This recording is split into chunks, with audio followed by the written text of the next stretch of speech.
کن آداب کے ساتھ، کن شرائط کے ساتھ، کس شان کے ساتھ، صافون اقدامہم، سیدھے کھڑے ہو جاتے ہیں، تالین لاجزاء القرآن، جز جز، لفظ لفظ، حرف حرف قرآن کو سمجھ سمجھ کے پڑھتے ہیں، اس کو کمپریہنڈ کرتے ہیں، سبحان اللہ اس کو سبحان اللہ انڈرسٹینڈ کرتے ہیں، قرآن کو سمجھتے ہیں۔ ترتیل کا معنی یعنی قرآن کو سمجھ کے پڑھنا، اور تلاوت کا معنی بھی یہی ہے، یرتلونہا ترتیلا، قرآن کی تلاوت کرتے ہیں اس کو سمجھ سمجھ کے، وَيَسْتَسِيرُونَ بِهِ دَوَاءَ دَائِهِمْ، اور قرآن کی آیات کو قطرات شفا بنا کے اپنے روح و دل کے اندر سبحان اللہ انڈیلتے سبحان چلے اللہ جاتے ہیں، قطرات شفا بنا کے، یستثیرون ویحزنون به انفسہم، اور اپنے آپ کو یاد آخرت سے وابستہ کرتے ہیں آیات قرآن کے ذریعے سے، اس لیے کہ اگر انسان آیات قرآن سے مانوس ہو جائے تو یحزنون، اداس ہے، دنیا اداس ہے، دنیا میں کچھ رکھا نہیں ہے، جو کچھ ہے وہ آخرت میں، اسی لیے مولا کائنات نے اسی خطبے میں ارشاد فرما ارادتہم الدنیا فلم یریدوہا، تم صرف اگر جاننا چاہو کہ تم اہل تقوی ہو، پارسا ہو، ورچوس ہو، پایس ہو، نیک انسان ہو، تو اپنے آپ کو جانچنے کا جو پیمانہ اسلام نے قرار دیا، خود کو جج کرنے کا، جانچنے کا، اسیس کرنے کا، وہ پیمانہ کیا ہے؟ آقا نے فرمایا ارادتہم الدنیا فلم یریدوہا، ابناء دنیا کو دیکھو گے، فرزندان روزگار کو دیکھو گے، فرزندان دنیا کو دیکھو گے تو وہ دنیا کے پیچھے بھاگ رہے ہوں گے، ایک سراب ہے جس کو پانی سمجھ کے اس کے پیچھے بھاگ رہے ہیں، اس کو پانا چاہتے ہیں، لیکن اگر تم ابنائے آخرت کو دیکھو گے، فرزندان مکتب تشیع کو دیکھو گے، اس انسان کو دیکھو گے جو اہل بیت کا ٹرو فالوور ہے، جس کو اہل بیت اطہار علیہ السلام سے محبت کا دعویٰ ہے، تو ارادتہم الدنیا فلم یریدوہا، دنیا اس کے پیچھے پیچھے بھاگے گی اور وہ دنیا کو نظر انداز کرے گا، دنیا سے اس کو رہے گا دنیا میں، لیکن دنیا سے اس کو کوئی رغبت نہ ہوگی، جیسا کہ فرمایا کہ والجنت کمن رآہا وہم فیہا منعمون والنار کمن رآہا وہم فیہا معذبون، دنیا میں رہ رہا ہے لیکن مناظر جنت کو چشم تصور سے دیکھ رہا ہے، دنیا میں رہ رہا ہے لیکن جہنم، تو آقا نے ارشاد فرمایا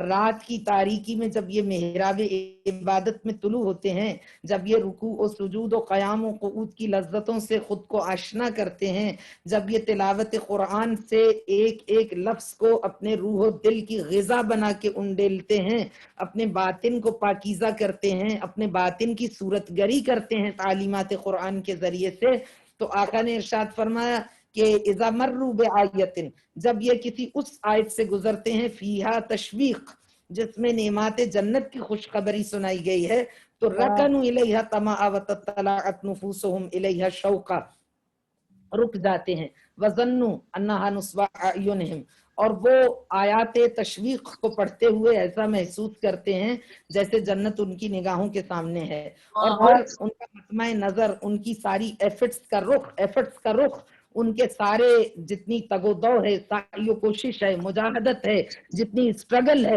وہ ساری کی ساری کس طرف ہو جاتی ہے؟ نعمات جنت کے حصول کے لیے۔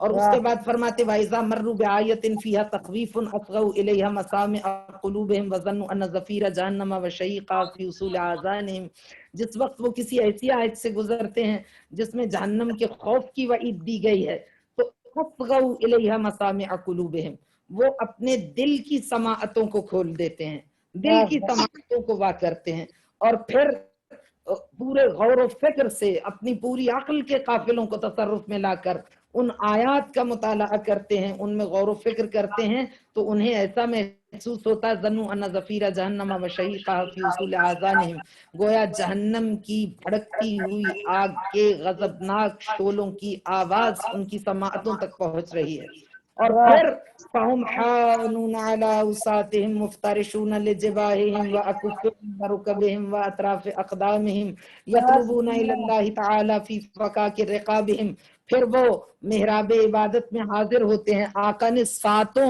اعضائے سجدہ کا یہاں پہ تذکرہ کیا، پیشانی کو بچھا دیتے ہیں، گھٹنے، ہتھیلیاں اور ساتوں اعضائے سجدہ، اور جب ان کو یہ یقین کامل ہو جائے، مناجات، دعا، گریہ، راز و نیاز بارگاہ خدا بندی میں، جب ان کو یقین ہو جائے کہ اب ان کی دعا در استجابت پر دستک دے رہی ہے، رحمت الہی وجد میں آ رہی ہے، صحاب رحمت ان پر اتر رہے ہیں، رحمت الہی انہیں اپنی آغوش میں لینے کے لیے بے قرار ہے، اور ان کے لبوں پر جاری ہونے والے اور ان کے ہونٹوں سے برآمد ہونے والے کلمات براہ راست عرش معلیٰ میں پیوست ہو رہے ہیں۔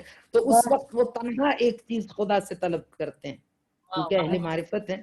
اور المؤمن کیس، مومن کبھی گھاٹے کا سودا نہیں کرتا، کبھی نقصان کا سودا نہیں کرتا، مومن کبھی وہ چیز طلب نہیں کرتا جو ختم ہو جائے، جس کو فنا ہو، جس کے وجود کا کوئی اعتبار نہ ہو۔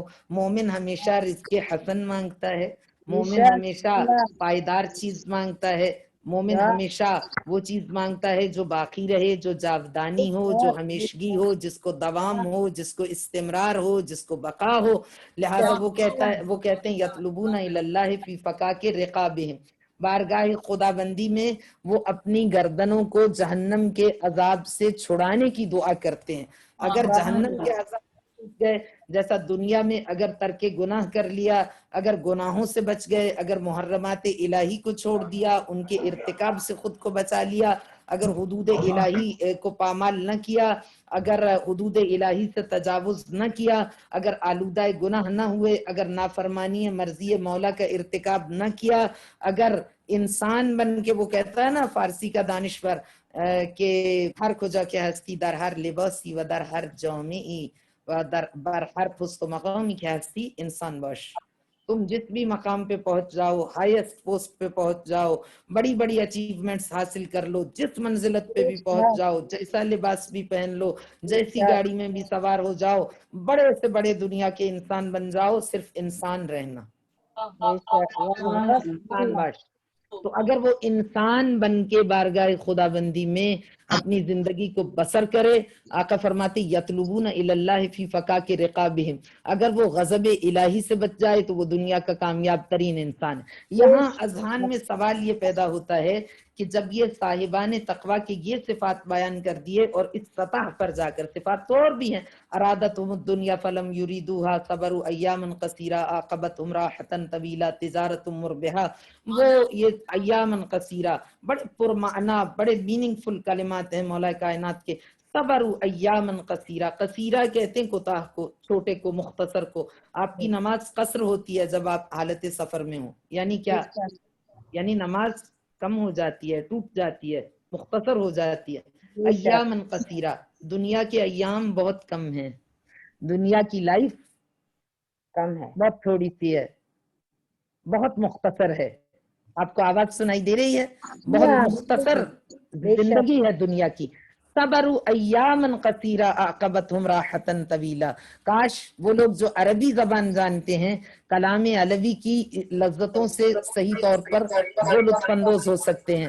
صبروا ایاما قصیرا عاقبتہم راحتا طویلا، وہ ان تھوڑے سے دنوں کو صبر سے گزار بیٹھتے ہیں، عاقبتہم راحتا طویلا، وہ کبھی نہ ختم ہونے والی آسائش، وہ کبھی نہ ختم ہونے والی نعمات، وہ ابدی سعادتیں جو تمہارا استقبال کرنے والی ہیں، جو ہمیشہ جاری و ساری رہنے والی ہیں، ان نعمات کی امید پر دنیا کے ان ایام کو صبر سے، جو تھوڑے سے ایام ہیں، کم لبستہ قرآن کا خطاب ہے، قرآنی حقیقت ہے، خطاب ہوگا کم لبستہ، دنیا میں کتنا عرصہ رہے، کہے گا لبست ساعت، لبست یوما او بعض یوم، رہا ہزاروں سال ہے، اور کہے گا ایک دن یا دن کا تھوڑا سا حصہ۔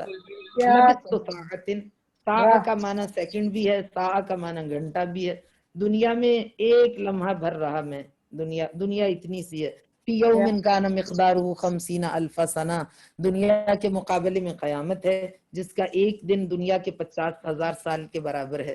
تو جو زیرک ہے، جو کیس ہے، جو ہوشیار ہے، جو سمجھدار ہے، جو دانشمند ہے، جو اہل دانش و عقل و خرد ہے، جو مکتب معصوم کا پیروکار ہے، جو فرزند مکتب تشیع ہے، جو مکتب علوی پر چلنے والا ہے، جو ان کے فٹ سٹیپس کو فالو کرنے والا ہے، جو ان کے نقوش قدم پر جاری رکھنے والا ہے اپنے زندگی کے سفر کو، وہ انسان صبر ایام قصیرہ عاقبتہم راحتا طویلا، فی الزلازل وقور وفی المکارہ صبور وفی الرخاء شکور، فی الزلازل وقور، زلزلوں میں زلزلے سے مراد ارتھ کوئک نہیں ہے، نشیب و فراز زندگی کے، بے یہ شک جو زندگی میں زندگی اپ ڈاؤن ہوتی رہتی ہے، نشیب و فراز آتے ہیں، زندگی کی ہارڈ شپس ہیں، مسائل ہیں، سختیاں ہیں، مشکلات ہیں، امتحانات ہیں، آزمائشات ہیں، ابتلاعات ہیں، پھر زلازل وقور وقار کے ساتھ گزر جاتا ہے،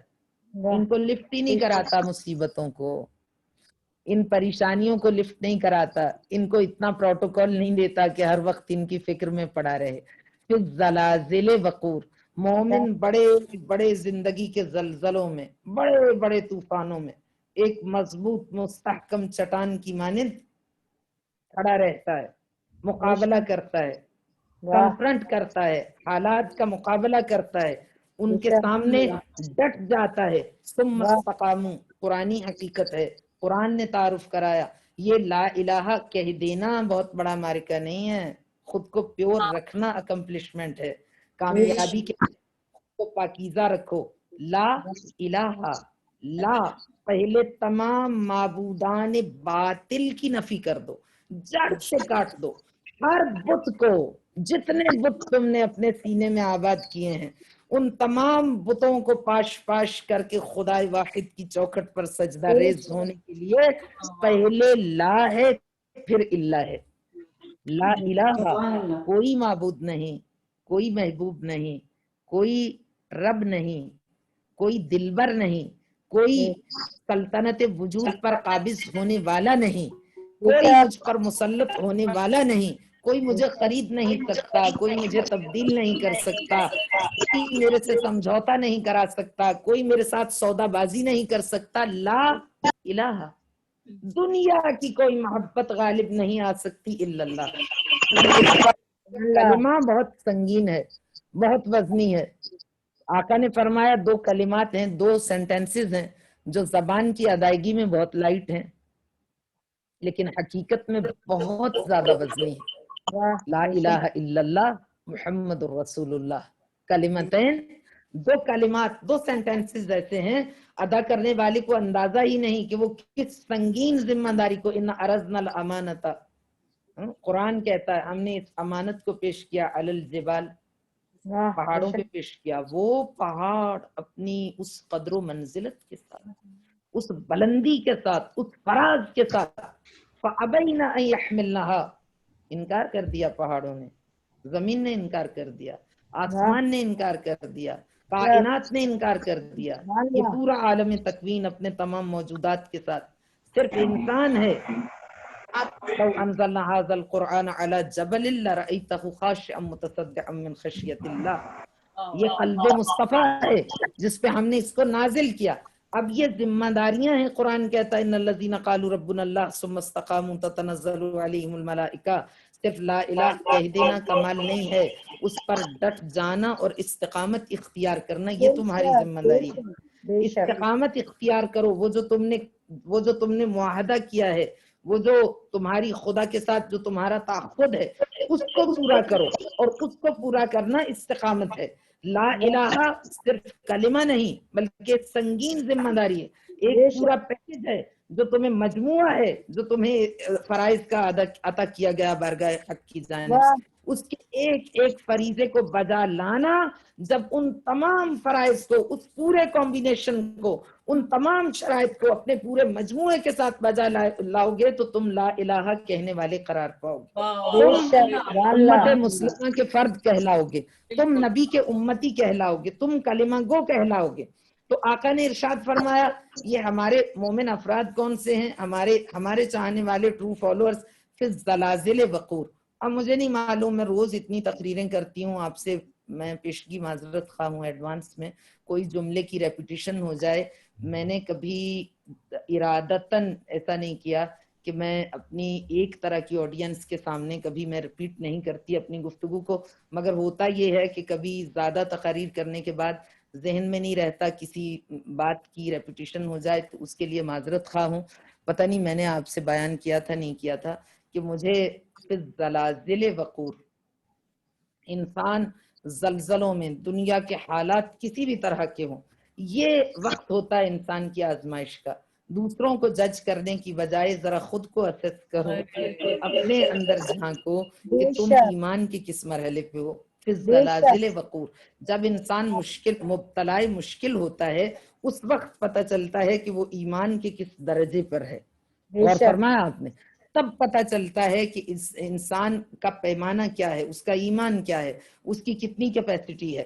فی الزلازل وقور، پہلا جملہ مولا کائنات نے یہ ارشاد فرمایا فی المکارہ صبور و فی الرخاء شکور، بعد میں کہا کہ وہ آسانی میں، فراوانی میں، وسعت میں، وفور نعمت میں، نعمات الہی کے حصول کے وقت خدا کی بارگاہ میں شاکر ہے، شکر کرنے والا۔ یہاں پہ ایک جملہ بھی مجھے یاد آ گیا فارسی کے ایک دانشور کا، وہ کہتا وقتی میخواهی سرت را به بالا ببری قبل از این که سرت را بالا ببری و نداشته هایت را پیش خدا گلایه کنی نگاهت رو نظری پایین بیانداز و داشته هایت را شاکر باش۔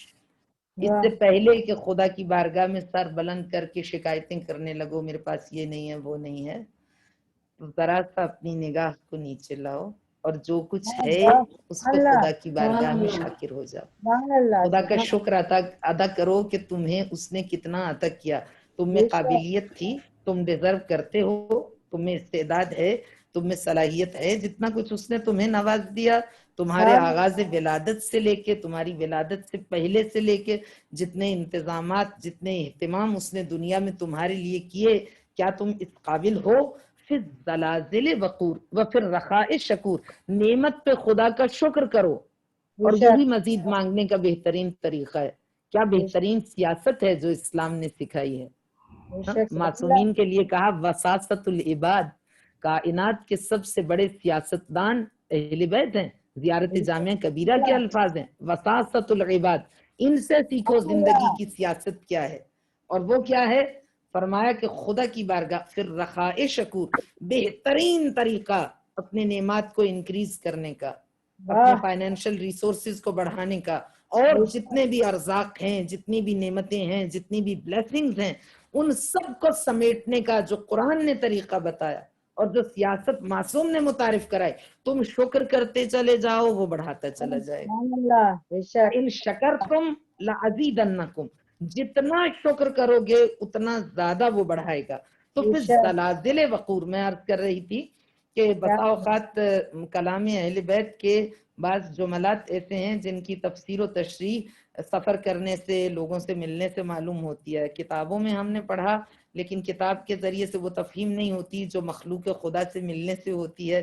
اسی لیے آقا نے فرمایا تجربہ سب سے بڑا استاد ہے۔ مکتب اسلام کے عظیم پیشوا کا کلام ہے، کلام گوہر بار ہے کہ تجربہ سب سے بڑا استاد ہے۔ تو یہ کہ میں نے گزارش کیا تھا کہیں کہ میں ٹریول کر رہی تھی امریکہ ہی سے پاکستان کی جانب، تو وہاں دبئی میں، جب دبئی سے ہم کراچی کے لیے چلے تو ہماری فلائٹ پہنچی پاکستان کراچی۔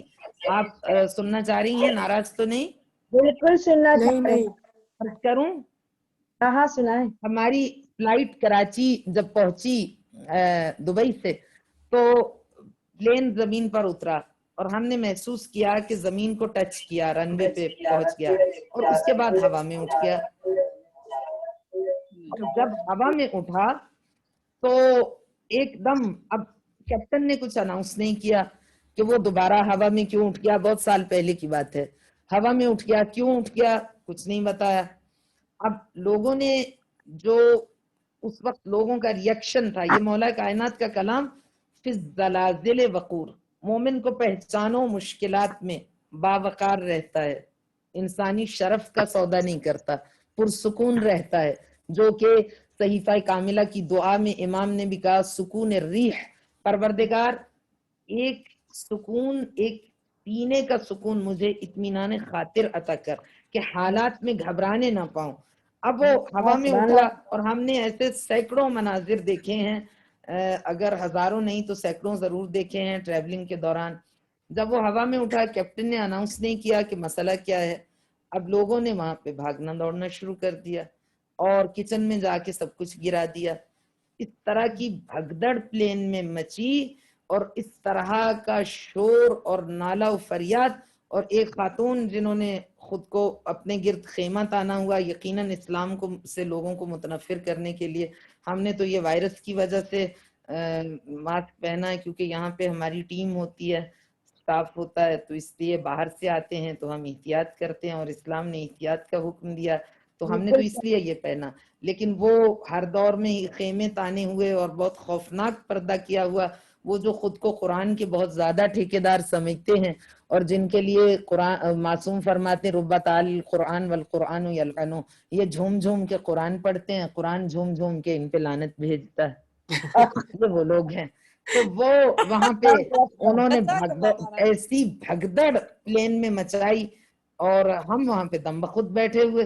اب وہ خاتون میرے سے اگلی سیٹ پہ تھیں، وہ بھاگ رہی ہیں، وہ اسلام کی ٹھیکیدار خاتون، چلتا پھرتا اسلام، اور کہتی انا للہ و انا الیہ راجعون، انا للہ و انا الیہ راجعون۔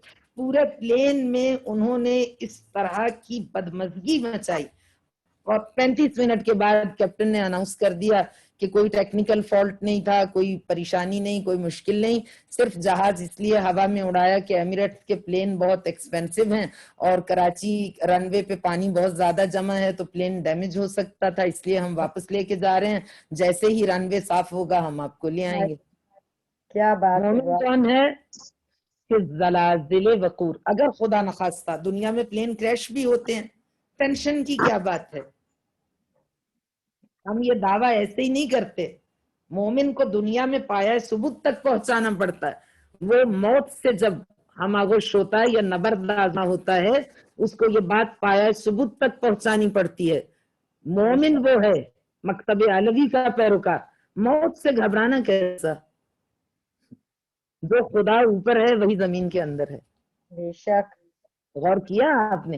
اگر آپ گھبرا بھی جائیں، پریشان بھی ہو جائیں، مثلا مرنا نہیں چاہتے، ہم میں سے کوئی بھی شخص مرنا نہیں چاہتا، وہ زندہ رہنا چاہتا ہے، کیونکہ فطرت انسانی ایسی ہے، اس لیے کہ فطرت میں خدا نے تقاضۂ بقا رکھ دیا ہے، اور بقا موجود ہے، یہ موت اس بقا تک پہنچنے کا ذریعہ ہے، لیکن انسان سمجھتا نہیں ہے اس بات کو۔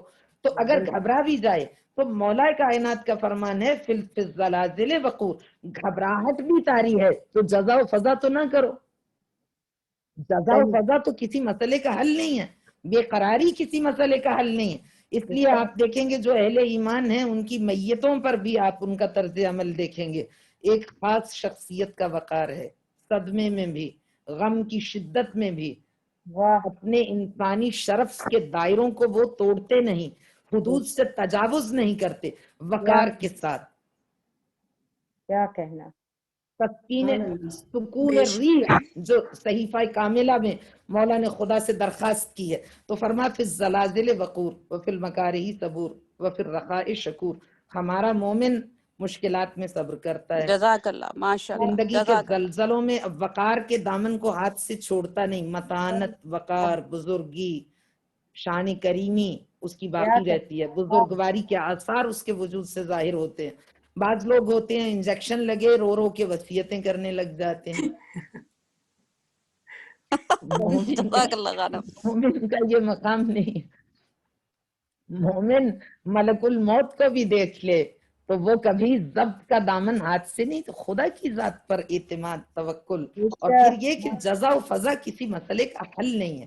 پھر مولا کائنات فرماتے ہیں وہ کون افراد ہیں؟ ان کان فی الغافلین لم یکتب، ان کان فی الغافلین کتب من الذاکرین و ان کان فی الذاکرین لم یکتب من الغافلین، غافلوں میں ہو تو کبھی غافلوں میں ہو تو اس کا نام ذاکروں میں لکھ دیا جائے گا، ذاکرین خدا میں، اور اگر ذاکروں میں ہو تو اس کو کبھی غافلوں میں شمار نہیں کیا جائے گا۔ جس مقام پر بھی ہو وہ صاحب اوصاف پسندیدہ ہے، وہ اعلیٰ علیین میں ہے، وہ خدا۔ اچھا، اب یہاں پہ سوال یہ پیدا ہوتا ہے جو ہم نے ابتدا میں گزارش کیا کہ اہل بیت اطہار نے اپنی نصف نصف نیکیاں ان کے اکاؤنٹ میں جمع کرا دی، تو اب جس کے جو مولا کا ٹرو فالوور ہے اس کے صفات تو مولا نے اتنی بلند سطح پر لے جا کر بیان کیے، تو اس کو تو پھر ضرورت ہی نہیں ہے مولا کی نیکیوں کی۔ آپ میرے ہمراہ ہیں؟ جی جی بالکل، جی جی بالکل خانم، آپ کے پھر ساتھ ہیں۔ ضرورت نہیں ہے مولا کی نیکیوں کی، وہ تو خود نیکیوں کا پیکر ہے، وہ تو خود بہت سوں کی شفاعت کرا سکتا ہے، اور یہ حقیقت ہے۔ سبحان اللہ، نعرہ سبحان اللہ۔ حیدری، نعرہ حیدری، یہ ایک حقیقت ہے، یہ بھی روایات میں اتنی شدت کے ساتھ بیان کی گئی. ایھا العبد المعظم لحقی المطیع لامری المعظم، اے میرے ایھا العبد المعظم لحقی، خالق خطاب کرتا ہے ایسے شخص سے قیامت میں کہ تو نے دنیا میں میری عظمت کا احساس کیا، تو نے میری خشیت کو اپنے دل میں اتارا اور میری عظمت تیرے پیش نگاہ رہی ہے ایھا العبد المعظم لحقی. تو آج میں شفاعتک لعبادی، میں تجھے یہ حق عطا کرتا ہوں کہ تو میرے بندوں میں سے جس کی چاہے شفاعت کر لے. تو اس کو تو نیکیوں کی ضرورت نہیں، اس کے پاس تو اپنی اضافی نیکیاں اتنی زیادہ ہیں کہ یہ دوسروں کو عطا کرتا چلا جائے. تو پھر معلوم اب جب کوئی جاہل خطیب یا کوئی غیر ذمہ دار شخص ممبر پر آئے گا تو وہ تجزیہ و تحلیل تو کرے گا نہیں، وہ کہے گا کہ یہ اوتھینٹک حدیث ہے، حضور نے فرمایا، فاطمہ نے فرمایا، علی نے فرمایا، حسنین شریفین نے فرمایا، خادمہ اہل بیت نے فرمایا، ان کی ساری نیکیاں تو اس کے اکاؤنٹ میں جمع ہو گئیں، تو اب اس کو تو ضرورت ہی نہیں ہے کوئی نیکی کرنے کی، ڈاکو ہو، چور ہو، چکا ہو، کرپٹ ہو، خائن ہو. اس کا مطلب ہے کہ نعوذ باللہ گناہ کو پروموٹ کیا جا رہا ہے، معاشرے میں گناہ کی تشویق کی جا رہی ہے. اور فرمایا آپ نے حالانکہ حدیث اوتھینٹک ہے، اور اب یہ ذاکر بیان کر رہا ہے کہ یہ اوتھینٹک حدیث ہے. دوسری جانب تقویٰ والوں کے صفات تو کہیں گے کہ وہ تو خود ہی نجات یافتہ ہیں، ان کو تو اہل بیت کی نیکیوں کی ضرورت نہیں. تو یہ ایک اور دلیل ہو گئی اس بات پہ کہ یہ گناہگاروں کو اہل بیت اپنی نیکیاں عطا کر رہے ہیں. تو اس کا مطلب یہ ہے کہ خوب جی بھر کے گناہ کرو، اپنے نفس کو آزاد چھوڑ دو، خواہشات نفسانی کو بے نہار چھوڑ دو، ایک مغلوب الغضب حیوان بن کے زندگی بسر کرو، ایک شکم پرست درندہ بن کے زندگی بسر کرو، ایک نقصان دینے والا جانور بن کے زندگی بسر کرو. اہل بیت شفاعت کرا لیں گے. تو جب ہم غور کرتے ہیں ان تمام چیزوں میں، کلام اہل بیت میں، ان کے تجزیہ و تحلیل کے مراحل سے گزرتے ہیں، اور پھر وہ حدیث جو آقا نے ارشاد فرمائی، توجہات ہیں وہ حدیث الا ومن مات علی حب آل محمد مات شہیدا. تو جب تجزیہ و تحلیل کرتے ہیں تو نتیجہ ہمارے سامنے آتا ہے، اور وہ یہ ہے کہ وہ شخص جو اہل بیت کا چاہنے والا ہے جب وہ عزم مصمم کر لے، عزم کی ضرورت ہے، اسٹرانگ ول پاور کی ضرورت ہے، قوت ارادی کی ضرورت ہے، اور اس کو بلاغہ نے انسانی ضمیر کی ساخت سے آگاہ شخصیت نے، کائنات کی سب سے خبیر ہستی جس کا نام علی بن ابی طالب ہے، اس نے بیان کیا ہے کہ خدا نے اتزعم انک جرم صغیر وفیک انت والعالم الاکبر، خداوند متعال نے انسان کو لا تعداد بے شمار اور آج آپ کی اس بات کو پائے ثبوت تک بھی پہنچا دیا. علم کا دور ہے، دانش کا عہد ہے، پڑھی لکھی شخصیات میرے سامنے ہیں، میرے سامعین و مستمعین میں. آپ سب کو معلوم ہے کہ سائنس نے بھی اس بات کو ثابت کر دیا کہ انسان جتنی دنیا میں اپنی عقل سے استفادہ کرتا ہے وہ اس کا اشیر بھی نہیں جتنا خالق کائنات نے اسے سرمایہ عطا کیا ہے، جتنی صلاحیتیں عطا کی ہیں اس کا اشیر نہیں. دنیا کے قابل ترین انسان بھی جو دنیا میں بڑی بڑی اچیومنٹس بھی حاصل کرتے ہیں وہ اپنی عقل کا اشیر استعمال نہیں کرتے. اتنی صلاحیتیں خدا نے عطا کی ہیں ان کو، اور وہ دنیا سے رخصت ہو جاتے ہیں. الناس معادن کا معادن الذهب والفضہ.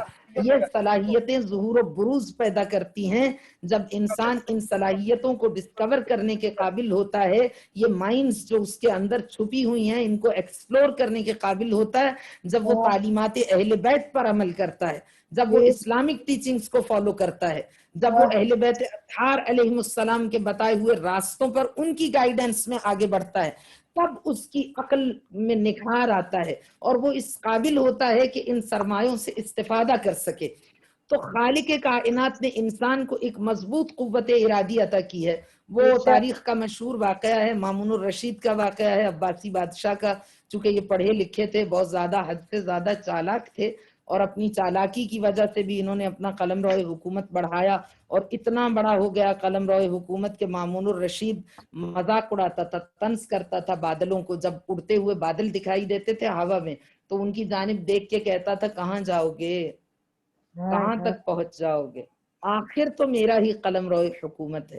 لیکن اپنی اس کی یہ کیفیت تھی کہ وہ مٹی کھانے کا عادی ہو گیا اور جب جگہ جگہ سے ڈاکٹرز کو بلایا گیا، بڑے بڑے فزیشین بلائے گئے، اطباء بلائے گئے، ہربلسٹ بلائے گئے، کوئی علاج نہ ہو سکا، اور وہ تنگ آ گیا اپنی اس عادت سے کہ مٹی کی خوشبو اس کو اپنی جانب کھینچتی تھی، اتنی کشش تھی.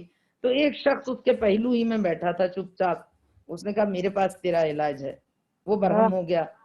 اس نے کہا تو تب سے کیوں خاموش ہے جیسے آپ خاموش بیٹھی ہیں؟ نہیں ہم اس نے کہا کہ تو نہیں تب نہیں سے ہم کیوں خاموش خاموش ہے؟ نہیں. کچھ جزاک تو بول، کچھ تو کیا بتا کہہ مجھے. کیا دنیا کے اطباء آ گئے، میں نے ہر کوشش کر لی، کوئی علاج کارگر نہ ہوا، اور اب تو تب سے میرے پہلو میں ہے اور اب تو منمنا رہا ہے کہ میرے پاس تیرا علاج ہے. اس نے کہا کہ ہاں میرے پاس علاج ہے. کہا کیا؟ اس نے کہا اصل میں دوا نہیں شفا ہے. واہ کہا وہ کیا ہے؟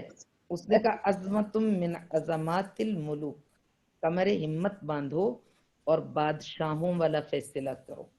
واہ وہ قوت ارادی جو خدا نے تمہیں عطا کی ہے اس سے استفادہ کرو، اور اس بری عادت کے ساتھ افضل العبادہ غلبۃ العادہ، اس کے ساتھ نبرد آزما ہو جاؤ. تو انسان مومن خطاؤں کا پتلا ہے، ممکن الخطا ہے. مومن کا گناہگار ہونا بعید نہیں ہے، کر سکتا ہے گناہ. صرف جو مومن کے بارے میں بیان، کیونکہ مومن معصوم نہیں ہے، مقام عصمت پر تو وہ ہستیاں فائز ہیں. 1,24,000 انبیاء ہیں، 14 معصوم ہیں جو مقام عصمت پر فائز ہیں، باقی افراد معصوم نہیں ہیں. اس لیے جو معصوم نہیں ہے کسی بھی، حتیٰ کہ معصوم شخصیات قرآن میں کہتی ہیں وَمَا أُبَرِّئُ نَفْسِي إِنَّ النَّفْسَ لَأَمَّارَةٌ بِالسُّوءِ إِلَّا مَا رَحِمَ رَبِّي. اور پھر رب قد اتیتنی من الملک وعلمتنی من تعویل الاحادیث توفنی مسلمہ والحقنی بالصالحین. پروردگار یہ جو کچھ عطا کردہ ہے، یہ نیکی، یہ پاکی، یہ ایمان، یہ طہارت، یہ تزکیہ، یہ تہذیب، یہ سب کچھ تیرا عطا کردہ ہے. یہ ذوق عبادت، یہ مناجات، یہ لذت قیام و قعود و رکوع و سجود، یہ بارگاہ حق میں حاضر ہونا. الہی من اعظم النعم علینا جریان ذکرک علی السنتنا، یہ سب تیرا عطا کردہ ہے.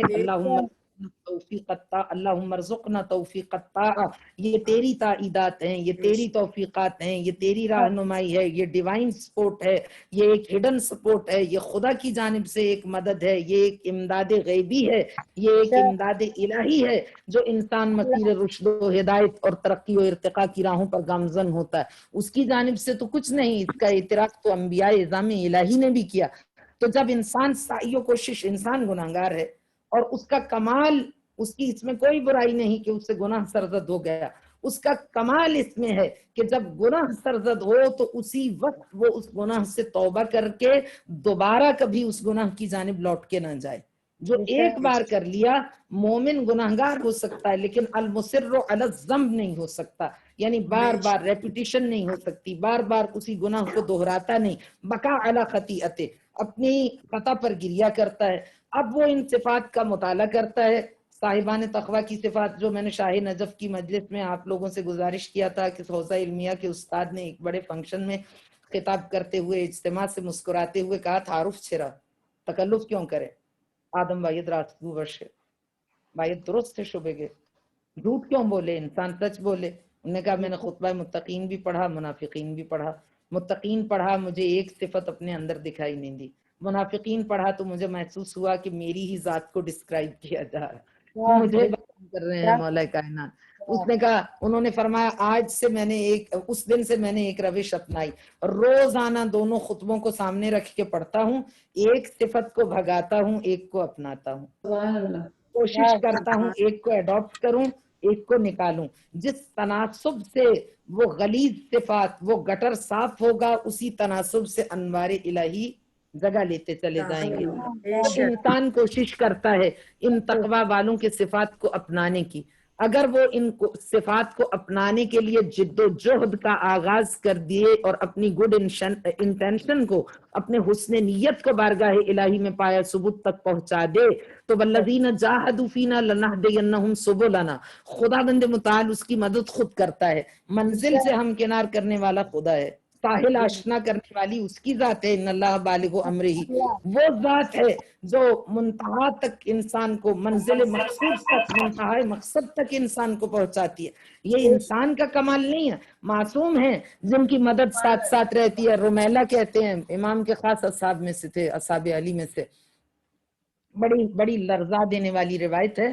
اگر آپ کے پاس وقت کم نہیں ہوا تو میں گزارش کر دیتی ہوں کہ رمیلہ کو باری کا بخار ہو رہا تھا اور بہت زیادہ طبیعت خراب تھی، ناساز تھی۔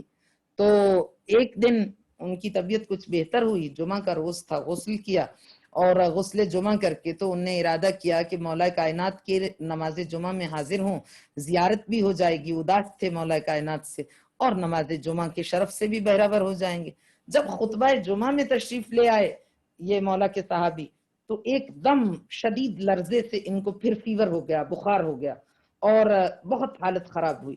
خود کو سنبھال رہے ہیں، سمیٹ رہے ہیں، بڑی مشکل سے بیٹھے ہیں۔ احترام کلام علی ابن ابی طالب ہے کہ کلام میں کوئی خلل ایجاد نہ ہو، کوئی ڈسٹربنس نہ ہو، اس لیے اپنی جگہ سے اٹھتے نہیں، پہلو نہیں بدلتے، لیکن اندر سے تڑپ رہے ہیں، اضطراب کی کیفیت ہے، بخار شدت اختیار کر رہا، لیکن خود کو سنبھالے ہوئے اسمائلنگ فیس کے ساتھ بزم میں بیٹھے۔ جیسے ہی خطبہ ختم ہوا، رمیلہ آگے بڑھے، سلام ادب پیش کیا۔ مولا کائنات نے فرمایا رمیلہ، میں پورے خطبے میں میری توجہ تمہاری جانب تھی، تمہاری طبیعت کیوں خراب ہے؟ آنکھوں میں آنسو آ گئے، کہا مولا آپ کو کیسے معلوم ہوا؟ مولا نے فرمایا سنو غور سے، غور سے سنو۔ فرمایا ما من مؤمن لا یغیب عنا لیس یغیب عنا فی شرق الارض ولا غربها ولا فی غربها۔ آقا نے ارشاد فرمایا سنو غور سے، ما من مؤمن یمرض الا مرضنا بمرضه ویدعو الا امنا۔ کوئی مومن ہمارا چاہنے والا ایسا نہیں کہ وہ بیمار ہو اور ہم متاثر نہ ہوں، کوئی مومن ایسا نہیں۔ بیمار وہ ہے، تکلیف ہم محسوس کرتے ہیں، کوئی مومن ایسا نہیں یدعو وہ خدا کو پکارے الا امنا اور ہم آمین نہ کہیں۔ یہ الگ بات ہے کہ آپ کو اسی وقت نتائج ظاہر نہ ہو سکتا ہے اس دعا کے نتائج آپ کے خزانہ آخرت میں جمع ہو چکے ہوں، لیکن رد کبھی نہیں ہوتی، اس لیے کہ مومن کے ساتھ ساتھ ہم سائے سے زیادہ اس کے قریب ہیں۔ اور پھر آقا نے فرمایا، جب آقا یہ ارشاد فرما رہے تھے وَمَا مِن مُؤْمِنٍ يَحْزُنُ إِلَّا حَزَنَّا، کوئی مومن ایسا نہیں کہ غم زدہ ہو اور ہم تکلیف سے بچے رہیں اس کے غم کی۔ تو رمیلہ چونکہ اصحاب خاص میں سے تھے، خاصان خاص میں سے تھے، تو فوراً کہتے کہ مولا یقیناً آپ ہمارے بارے میں کہہ رہے ہیں، یہ ہم جو آپ کی نگاہوں کے سامنے اس وقت موجود ہیں یہ مومن۔ آقا نے فرمایا کیا بات کرتا ہے تو؟ اما واللہ کیا بات کرتا ہے؟ لیسا یغیب عنا ما من مؤمن لیسا یغیب عنا فی شرق الارض ولا فی غربها، کائنات کا مشرق ہو یا مغرب، زمانہ زمانہ حاضر ہو یا مستقبل آنے والا زمانہ ہو، کوئی ایسا مومن نہیں کائنات کے کسی خطے میں جو ہماری نگاہوں سے اوجھل ہو۔ ہماری سپورٹ اس کے ساتھ جاری و ساری ہے۔ تم قدم اٹھا کے دیکھو، دیکھو ہمیں تمہیں کیسے کامیابیوں سے نوازتے ہیں۔ اور اسی سے ملتی جلتی ریان ابن شبیب کی روایت ہے۔ ریان ابن شبیب کا تذکرہ مصائب میں تو آپ نے میری زبان سے بھی بہت نام سنا ہوگا، اصحاب خاص سے سامن الحجج میں سے ہیں، 8ویں امام کے خاص اصحاب میں سے۔ جب امام خراسان میں تشریف فرماتے، بغداد سے سفر کیا، امام کی خدمت میں آئے، صرف امام کی زیارت کے لیے 1 مہینہ وہاں پر قیام پذیر رہے، اور روزانہ ایوری سنگل ڈے امام کی خدمت میں حاضر ہوتے ہیں۔ اب 1 مہینہ گزر گیا، کاروبار ہے، بزنس ہے، جاب ہے، زندگی ہے، بچے ہیں، اولاد ہے، گھر ہے، بار ہے، شہر ہے، واپس لوٹنا ہے۔ آخر ریان نے ارادہ کیا جانے کا، مہینہ بھی اسی طرح رہے کہ جانے کو دل نہیں چاہتا تھا۔ کس کا دل چاہتا ہے جو امام سے وداع کرے؟ بے شک وہ تو موجود تھے سامنے نگاہوں کے۔ آج آپ کربلا جائیں تو روز رخصت آپ کی کیا کیفیت ہوتی ہے؟ آپ مشہد جائیں تو جب وداع کا مرحلہ آتا ہے تو کیا کیفیت ہوتی ہے؟ تو ریان نے بہت بار ارادہ کیا لیکن دل اجازت نہیں دیتا بارگاہ عصمت سے جانے کے لیے۔ آخر مجبوریاں ہیں، انسان کی مسائل ہیں، دنیا کی زندگی ہے۔ چلے جب ارادہ کیا اپنی رہائش گاہ سے نکلے، امام کی بارگاہ میں رخصت آخر کے لیے آئے، تو دل میں سوچا، پہلے کبھی نہیں کہا، ظاہر بھی نہیں کیا امام کے سامنے کہ ایسی کوئی خواہش ہے، لیکن جب چلے تو اچانک خیال آیا کہ آج جب میں امام سے رخصت ہوں تو میں امام سے کوئی ہدیہ تحفہ تو لے لوں۔ خیال آیا کہ امام کا پرانا قمیص، ان کا پیراہن اپنے کفن کے لیے، اور ایک امام کے نام کے سکے بنائے گئے تھے، اس دور میں سکے جاری کیے گئے تھے، تو کہا کہ میں ایک کوائن، ایک سکہ امام سے لے لوں، ایک دو سکے لے لوں اپنی بیٹیوں کے لیے تبرکن، ان کی رنگ بنانے کے لیے، تاکہ ان کی زندگی میں برکت رہے۔ اب جب ریان آئے امام کی خدمت میں، اتنا گریا کیا، اتنا گریا، منزل سے چلے بارگاہ عصمت میں، آنسو تھمنے کا نام نہیں لیتے۔ ریان کو نہ اپنی آواز پہ کنٹرول ہے، نہ اپنے آنسوؤں پہ کنٹرول ہے، گریبان سارا بھیگتا چلا جا رہا ہے، ریان خود سے بے خود ہیں، ہوش سے بے ہوش ہوتے چلے جا رہے ہیں، ان کو ہوش ہی نہیں کہ انہیں کیا کرنا تھا۔ امام کی خدمت میں آئے، اسی گریے کی شدت میں امام سے رخصت ہوئے۔ جب رخصت ہوئے تو امام نے آواز دی، ریان رکو، پھر رک جاؤ، رکے، امام کی جانب دیکھا، مولا فرمائیے ریان اپنی خواہش تو لے جاؤ مجھ سے جو تمہاری تھی۔ کہا مولا وہ کیا؟ کیونکہ ہوش ہی نہیں ہے، اتنا گریا کر رہے ہیں۔ امام نے قریب ہی رکھا ہوا اپنا پیراہن، کہا جب جیسے تو نے خواہش کی ہم نے اس کو تیار کر لیا، اپنا پرانا پیراہن۔ اس کے بعد ریان پھر چلنے لگے، گریے کی شدت پاری ہے، پھر ریان کو یاد نہیں۔ امام نے فرمایا ریان قف، ایک بار پھر رک جاؤ۔ کہا یہ تو لیتے جاؤ۔ کہا مولا کیا؟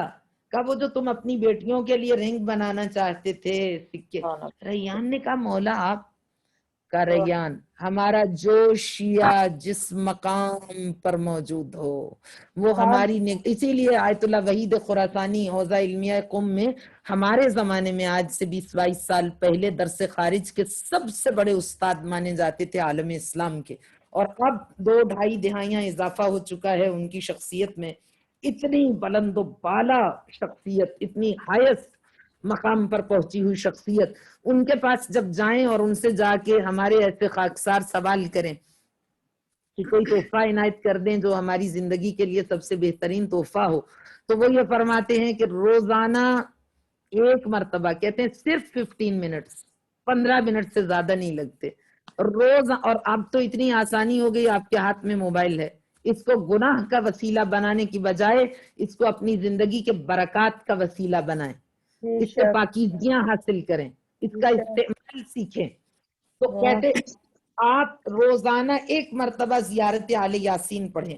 زیارت آل یاسین کو ایک خاصیت ہے، امام عصر کی سلطان عادل یوسف زہرا کی زیارتوں میں سے ایک زیارت کو ایک خاص خاصیت حاصل ہے، وہ زیارت آل یاسین ہے، اور وہ اس لیے خاصیت ہے کہ امام کا اپنا کلام ہے، امام عصر کا خط لکھا تھا صحابی نے امام کو، جس زمانے میں غیبت صغرا تھی، غیبت کبرا کا آغاز نہیں ہوا، اس وقت امام سے کانٹیکٹ کرنا خطوط کے ذریعے ممکن تھا، تو اس نے خط لکھا، اس نے کہا مولا ہم آپ کو کیسے اپروچ کریں، اگر آپ سے ملنا چاہیں گے، آپ کو سلام کرنا چاہیں کیسے کریں؟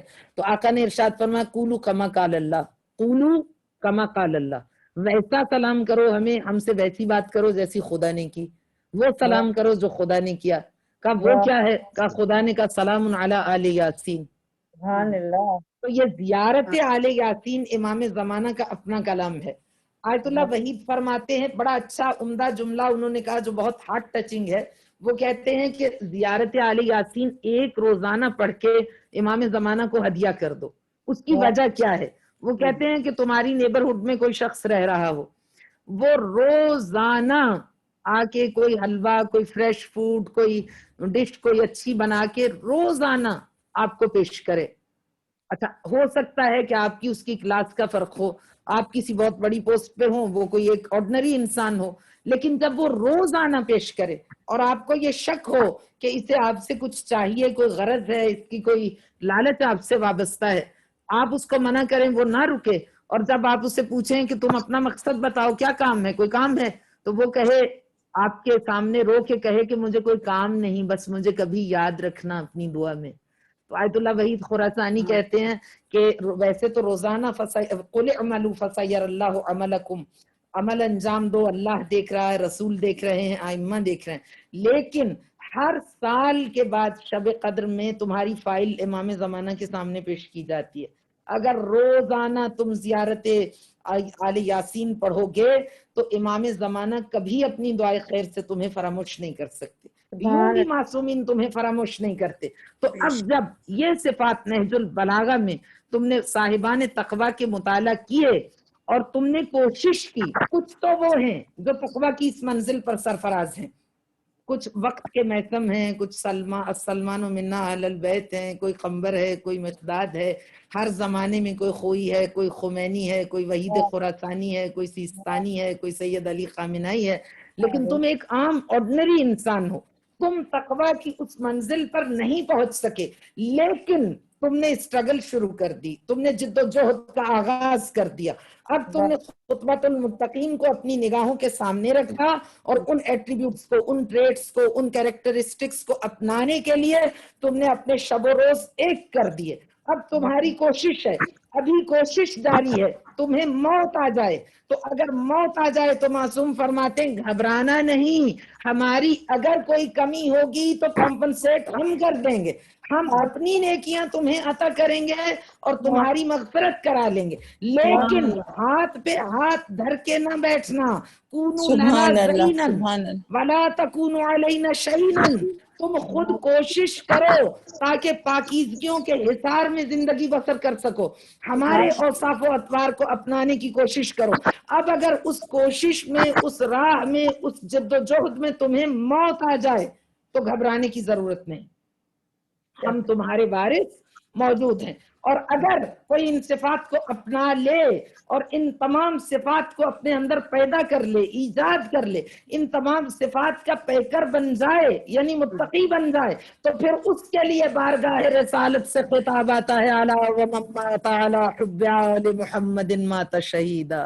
جو اہل بیت کی محبت میں، ان کی محبت کا چراغ سینے میں روشن کر کے بلائے اہل بیت کا چراغ اپنے سینے میں روشن کر کے راہی آخرت ہوا، دنیا سے رخصت ماشاء ہوا، اللہ، موت اس کی خاک قدم کو پا نہیں سکتی، موت اس کی گرد قدم بے کو چھو شک، نہیں سکتی، وہ بے صرف شک، زندہ نہیں ہے، وہ مرا نہیں بلکہ جی اٹھا، اور صرف سبحان زندہ اللہ، نہیں بلکہ زندہ جاوید بن گیا، واہ ایسا صبح، حیات طیبہ معنوی سے بہرہور ہوا کہ در زیر لحد می توان زیست، وہ قبر کے نیچے بھی زندہ ہے، اور باقون ما بقی الدہر، جب تک کائنات باقی ہے اس وقت تک اس کی خیر کے تذکرے باقی ہیں، اس کا نامہ اعمال کبھی بند نہیں ہوتا، اس کی کتاب عمل کبھی بند نہیں ہوتی، جب وہ قیامت میں جائے گا پروردگار میں تو کئی ہزارے پہلے دنیا سے رخصت ہو گیا، الہی لیس ھذا کتابی، الہی ما ھذا کتابی، یہ تو میرا نامہ عمل نہیں، میں تو فلاں سن و سال میں، فلاں سال میں، فلاں زمانے میں دنیا سے رخصت ہو گیا، یہ اتنے ہزاروں سال بعد کے اتنے خطاب آئے گا، صدقہ جاریہ تیرا نامہ اعمال باقی ہے، تیری کتاب عمل کھلی رہی، خدا اس میں ایڈ کرتا رہا مزید نیکیوں کو، تیرے حسن نیت کی بنیاد پر اپنے آپ کو پاک کرو اور حسن نیت بارگاہ خدا بندی میں پیش کرو، اپنی زبان کو سنبھالو، اپنے کردار کی حفاظت کرو، اپنی زندگی کے آداب و اسلوب کلام اہل بیت اور علوم الہیہ کے مطابق اور تعلیمات رسالت کے مطابق اپنی زندگی کا قد و خال وضع کرنے کی کوشش کرو، پھر دیکھو ڈیوائن سپورٹ کیسے آتی ہے، پھر دیکھو معصومین تمہاری مدد کیسے کرتے، والذین جاہدوا فینا لنہدینہم سبلنا، دیکھ لو شام میں آ کے بیٹی کی الفت کا اثر، دیکھ لو شام میں آ کے بیٹی کی الفت کا اثر، جس کے سر پہ چادر تھی نہ کانوں میں گوہر، کانپتے ہاتھوں کو پھیلا کے اٹھائی جو نظر، تشتے ہو کے بلند آ گیا خود باپ کا سر، پیار بیٹی کا شہید جن و بشر سے پوچھو، باپ کا درد سکینہ کے جگر سے پوچھو، باپ کا درد سکینہ کے جگر سے پوچھو، 3 سال کے سن میں اتنے شدید مصائب، اتنے مشکلات، اتنی اذیتیں، آج بی بی کا یوم شہادت بیان کیا جاتا ہے، یوم ارتحال 9 صفر سے بھی منسوب ہے، 13 صفر سے بھی منسوب ہے، اور میں اپنی آڈینس سے گزارش کیا کرتی ہوں کاش حسین کی یہ شہزادی کربلا کے میدان میں شام غریباں کے حملے میں کچلی جاتی، گھوڑوں کے ٹاپوں تلے پامال ہو جاتی، کاش اس کی کتاب مصائب میں، اس کے باب مصائب میں اتنا اضافہ نہ ہوتا جتنے بڑے بڑے مظالم کا شکار اس شہزادی کو کیا گیا۔ آپ سے میں نے ایک روایت کسی مجلس میں شیئر کی تھی، مجھے نہیں معلوم کہاں کی مجلس تھی، میں نے عرض کیا تھا کہ سیدہ کونین سے ایک ام ایمن نے روایت کی ہے کہ سیدہ کونین کو ایک آواز سنائی دیتی تھی اور اس آواز کی وجہ سے بی بی سرکار دو سرا کی خدمت میں گئیں اور اتنا گریہ کیا کہ بی بی کی پلکیں جھڑ گئیں، رخسار زخمی ہو گئے، اور پھر آخر شام کے وقت رات کی مغرب کی نماز کی ادائیگی کے بعد سیدہ کونین خانہ پیغمبر میں تشریف لائیں اور رسول خدا سے عرض کیا کہ یا رسول اللہ ان جملات کا صحیح معنی و مفہوم مجھے تفہیم فرما دیجئے۔ حالانکہ عربی میں کلمات ہیں لیکن وہ منظر بھی جاننا چاہتی ہیں کیا ہے، کہ فرمایا کہ میرا بچہ مجھ سے خطاب کرتا ہے اور کہتا ہے السلام علیک یا امہ انا ولدک الاتشان، السلام علیک یا امہ انا ولدک العریان، السلام علیک یا امہ انا ولدک السحقان۔ بچہ مجھ سے خطاب کرتا ہے اور کہتا ہے ماں میرا سلام لے، میں تیرا پیاسا بیٹا ہوں۔ اس کے بعد مجھ سے ظہر کے وقت خطاب کرتا ہے السلام علیک یا امہ انا ولدک العریان، ماں میرا سلام لے، میں تیرا وہ بیٹا ہوں جس کا لباس بدن سے اتار لیا گیا، تیرا برہنہ بدن بیٹا۔ اور اس کے بعد جو تیسرا خطاب ہے یا رسول اللہ وہ بہت زیادہ سخت خطاب ہے، میرا دل برداشت نہیں کر پا رہا، میری طبیعت بہت زیادہ بوجھل ہے۔ اس کا مطلب کیا ہے؟ آقا نے فرمایا بیٹی پہلے میں تجھے دو جملات کا معنی و مفہوم سمجھا دوں۔ السلام علیک یا امہ انا ولدک العطشان، ماں میں تیرا پیاسا حسین ہوں۔ فاطمہ تیرا یہ وہ بیٹا ہے جس کو بھوکا پیاسا کربلا کے میدان میں تحقیق کیا جائے گا۔ السلام علیک یا امہ انا ولدک العریان، فاطمہ یہ تیرا وہ فرزند ہے شہادت کے بعد جس کے بدن سے لباس نوچ لیا جائے گا۔ اور تیسرا جملہ ادا کرنے سے پہلے فرمایا یا علی اپنے خیبر شکن ہاتھوں سے فاطمہ کو تھام لیجئے، کہیں فاطمہ بے ہوش ہو کے گر نہ جائے، فاطمہ ماں ہے اور یہ مطالب بہت سخت ہیں۔ فرمایا بیٹی اب جو میں بیان کرنے لگا ہوں ذرا دل کو سنبھال کے سن۔ السلام علیک یا امہ انا ولدک السحقان، فاطمہ یہ تیرا وہ بیٹا ہے جس کے لاشے پہ اتنے گھوڑے دوڑائے جائیں گے کہ مشرق سے مغرب شمال سے جنوب اس کا لاشا خاک کے ساتھ یکساں ہو جائے گا، اس کا لاشا خاک میں گھس جائے گا اور اس کے سینے پر ایک رضی صغیر کا لاشا، 6 مہینے کے صغیر کا لاشا جو حسین کے سینے کی ہڈیوں میں پس جائے گا۔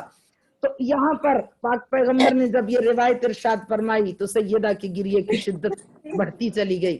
کہا بابا جب حسین پر یہ مصائب آئیں گے تو ہم میں سے کون موجود ہوگا؟ پھر بی بی نے فردن فردن پوچھنا شروع کیا، بابا کیا آپ موجود ہوں گے؟ کہا نہیں۔ کیا حسین کے بابا موجود ہوں گے؟ نہیں۔ حسین کے بھیا حسن موجود ہوں گے؟ کہا نہیں۔ فاطمہ ماں موجود ہوگی؟ کہا نہیں۔ اب بی بی کی فریاد بلند ہوئی، کہا بابا حسین اتنا مظلوم ہے، کوئی موجود نہ ہوگا چاہنے والا؟ تو آقا نے وہاں بی بی کے زخموں پر مرہم رکھا یہ کہہ کر فاطمہ گھبراؤ نہیں، جب میدان محشر بپا ہوگا ساری مخلوقات عالم محشر میں جمع ہو جائے گی، ہاتف غیبی ندا دے گا اے اہل محشر اپنی آنکھوں کو جھکا لو، اپنی نگاہوں کو اپنی آنکھوں کو بند کر لو، خاتون محشر تشریف لا رہی ہے۔ اور پھر خطاب آئے گا اے آدم و نوح و ابراہیم، اے محمد مصطفیٰ اپنی آنکھوں کو بند کر لیجئے فاطمہ آ رہی ہے۔ تو انبیاء سوال کریں گے پروردگار ہم تو فاطمہ کے محرم ہیں، محمد تو فاطمہ کے باپ ہیں۔ تو خطاب آئے گا فاطمہ جس حلیے میں آ رہی ہے تم برداشت نہیں کر پاؤ گے، فاطمہ کی پسلیاں ٹوٹی ہوئی ہیں، فاطمہ جھک جھک کے چل رہی ہے اور فاطمہ کے ہاتھوں پر 2 لاشیں ہیں، 2 مظلوم گواہیاں، ایک 6 مہینے کے رضیع صغیر علی اصغر کا لاشا اور ایک 3 سالہ معصومہ سکینہ کا لاشا۔ اب یہ سکینہ کا لاشا کس حالت میں ہوگا؟ کلائیوں میں رسن بندھی ہوئی ہوگی، رخساروں پر تماچوں کے نشان ہوں گے، پورا بدن زخم زخم ہوگا۔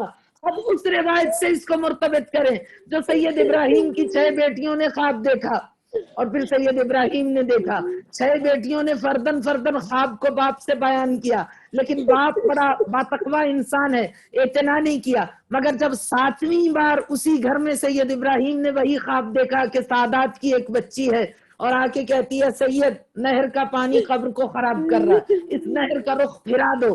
سید مجتہدین کے پاس گئے، کہا میرے گھر میں 7 مرتبہ یہ خواب دیکھا گیا ہے۔ علماء نے قبر کھولنے کی اجازت دی، قبر کھولی گئی تو سارے لوگ سائڈ پہ ہٹ گئے، خواتین سے کہا تم جاؤ سادات کی بچی ہے۔ میں نے یہ روایت بہت سال میں دبئی میں اشرائے مجالس سے خطاب کرتی تھی، محرم کے بعد کے ایام اعضا کے اشروں میں اور سارا سال بھی، تو ایک عرب فیملی تھی، بہت عرب تھے جو میری مجالس ہوسٹ کرتے تھے، تو عرب فیملی تھی، عرب زبان۔ میں نے یہ روایت پڑھی تو مجھے ایک عرب خاتون نے کہا کہ خانم یہ اہل بیت کی ایک بچی حولہ تھی کم سن۔ میں نے ان سے کہا مجھے معلوم ہے کہ اہل بیت کی بہت سی بچیاں تھیں، جیسے آپ جب سیریا جائیں، دمشق جائیں تو آپ بیسمنٹ میں جاتے ہیں، ایک مزار ہے بیسمنٹ میں اور اس پہ بھی لکھا ہوا ہے سکینہ بنت الحسین۔ میں نے اس کے بارے میں بہت مطالعہ کیا، بہت ریسرچ کی کہ یہ کس بچی کا مزار ہے، تو پتہ یہ چلا کہ وہ اہل بیت کی ایک 1.5 سال کی بچی تھی، اس نے کربلا کا خونی قتل اپنی نگاہوں سے دیکھا تھا۔ وہ بچی سو نہیں پاتی تھی، وہ بچی اتنی سہمی ہوئی تھی، جب گریا کرتی تھی تو اتنی کم سن تھی کہ بیویاں خاموش کراتی تھی مگر خاموش نہیں ہو پاتی تھی۔ ایک دن یزید کے سپاہی آئے، بچی کو ماں کی گود سے چھینا اور روتی ہوئی بچی کو لے گئے، اور اس زمانے میں آپ خود جا کے دیکھ لیجیے بیسمنٹ میں ہے، اس زمانے میں جو زندان تھے وہ زمین کے اندر کھدے ہوئے کنویں تھے، اور زندان در زندان در زندان۔ یہ جو نوحہ ہے یہ اسی شہزادی کے لیے، یا رب کوئی معصومہ زندہ میں نہ تنہا ہو۔ وہ شہزادی وہ 7ویں حجرے میں زمین کے اندر کے کنویں میں پھینک دی گئی، اور پھر وہ بچی روتی رہی اور خود بخود اس کی آواز خاموش ہو گئی، اور آج تک وہ آواز خاموش ہے، اور وہ کنواں اس بچی کی مرکز بن گیا۔ اتنا اہل بیت کے بچوں پر، شہزادوں پر، شہزادیوں پر ظلم ہوا۔ تو یہ بعض روایات میں ہے کہ اہل بیت کی کوئی اور بچی تھی، سکینہ بنت الحسین نہیں، لیکن ہمیں اس سے غرض نہیں وہ سکینہ تھی یا کوئی اور بچی، ہم اس کیفیت کو بیان کرنا چاہتے ہیں جو پاک پیغمبر نے حدیث میں فرمائی کہ فاطمہ جب میدان محشر میں آؤ گی تو تمہارے ہاتھ پہ 2 جنازے ہوں گے، رسن ہوگی کلائیوں میں، سکینہ کی نازک کلائیوں میں رسی بندھی ہوگی، سکینہ کے بدن پر خون آلود کرتا ہوگا،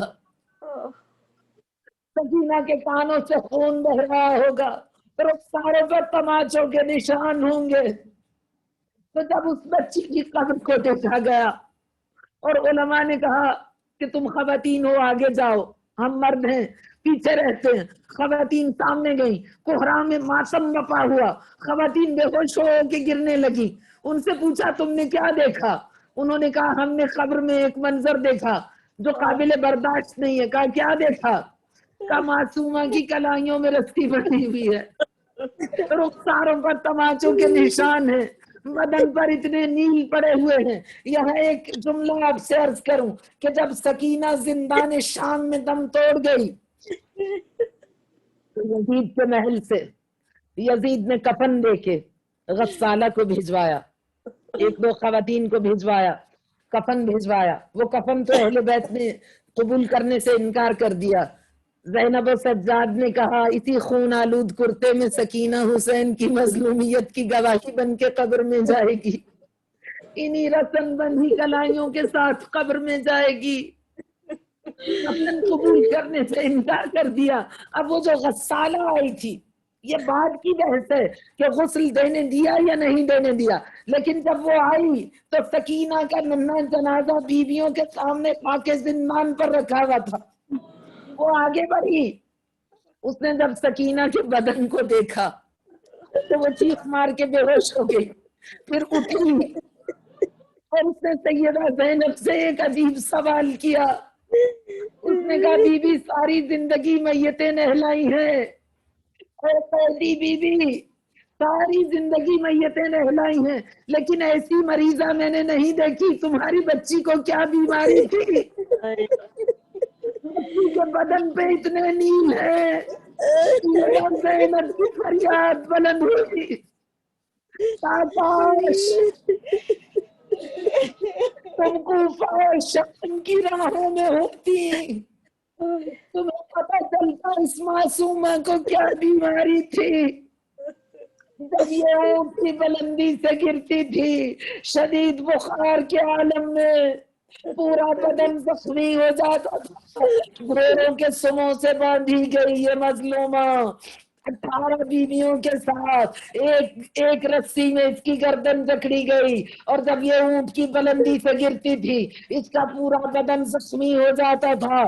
تو بجائے اس کے کوئی حرف تشفی کہے, کوئی شفقت کا ہاتھ سر پہ رکھے, کوئی اس کے زخموں پہ مرہم رکھے, اس کے بجائے اس کے رخساروں پہ تماچے پڑتے تھے, بدن پہ تازیانے برسائے جاتے تھے, نیزوں کی انیوں سے اس کے نازک بدن کو زخمی کیا جاتا تھا, برمایا جاتا تھا, اور اس کے بعد زلفوں سے پکڑ کے اس کو ہوا میں اچھال کے اونٹ کی پشت پہ سینے کے بل لٹا کے رسیوں سے جکڑ دیا جاتا تھا.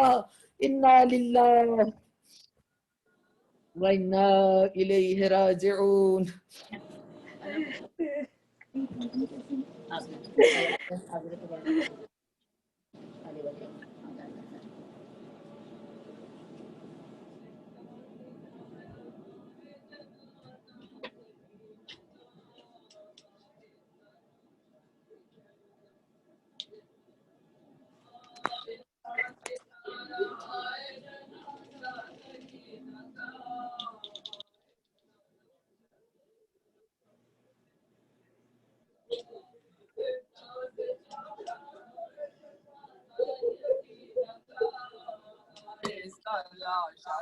چلو زخمی